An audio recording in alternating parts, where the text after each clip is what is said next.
Thank you very much, Helena, and thank you for the invitation to speak to you. Before we begin formally, I think it would be remiss of us to fail to acknowledge that tomorrow is International Human Rights Day. And one of the reasons why I think this work is so exciting is because it's not just about climate change, it's about protecting the right to health, it's about protecting the right to life. As our colleague from IASS said, it's also about protecting the right to culture.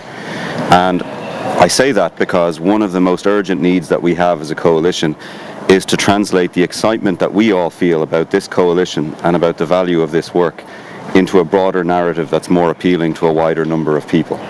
So I want to start by talking about why we are excited about this work as an organisation, and then maybe give some comments as to how we translate that to a broader community. The first is that our work on short-lived climate pollutants is absolutely vital to our broader work on ambition.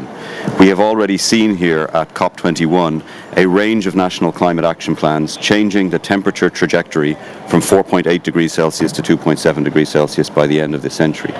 We have the opportunity to complement all of the wonderful work that governments are doing to reduce CO2 emissions by working to reduce these short-lived climate pollutants and by bridging the gap between the dangerous climate change that remains and what we need to do to secure livelihoods and equitable access to sustainable development for all.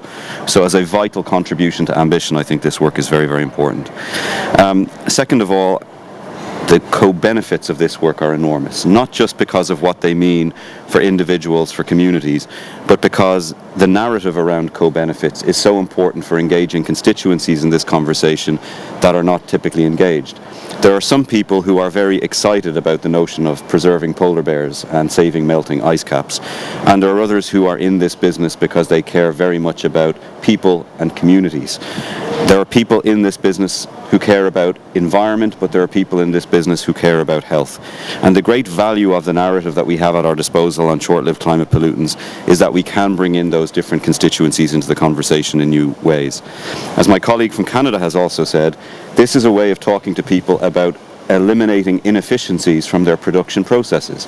If you look at the production of short-lived climate pollutants, particularly in things like the oil and gas industry, it represents a loss to those industries. It represents an inefficiency in their production through fugitive emissions, through oil and gas flaring, for example. So there's a narrative here about eliminating redundancies and inefficiencies in your production, and as a consequence making savings that are previously untapped. And then critically important, this can become an entry point for many, many sectors of our economy to tackle the climate issue when tackling carbon is currently a blockage for them. This is a way of bringing them into the conversation more broadly on climate, which is really important.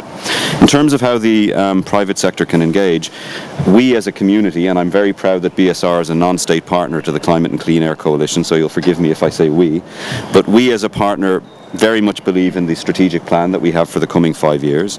One of the elements of the strategic plan is to catalyse ambitious action.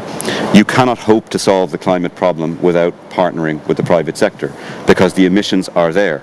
So you need to catalyse ambition within the private sector.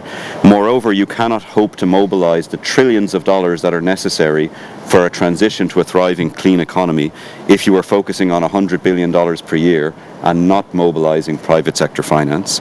And thirdly, it's not only important for us to focus on science, we need to focus on enhancing knowledge more broadly. And that means enhancing the knowledge that we have on economic analysis, on social analysis, and thinking about knowledge far more broadly than simply graphs and data points. My final point is that in order to get more than the people in this room motivated, in order to expand the pool that we saw earlier this week, there are some things that we collectively need to change, I believe. The first is that our storytelling must improve.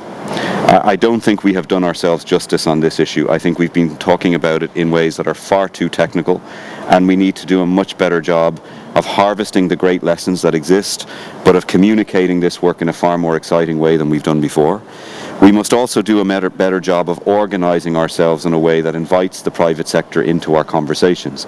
That means we must have initiatives that are far more actionable, and meetings that are far more actionable and less theoretical. It also means that we must, to borrow the phrase from Karen Florini of the State Department, we must turn ourselves into a sales force, because I don't think we have done nearly as much as we possibly can to be successful preachers to the private sector, and I think that's something we must absolutely concentrate on in 2016. If we manage to do that, then I think we will have great success to tell by the time our 5-year strategy is complete. I must confess, I myself was a skeptic to this work. I myself have become a convert to this work, and so I'm very optimistic that we can make that journey together, but I believe we have to start with the platform we have at COP and move forward from there. Thank you.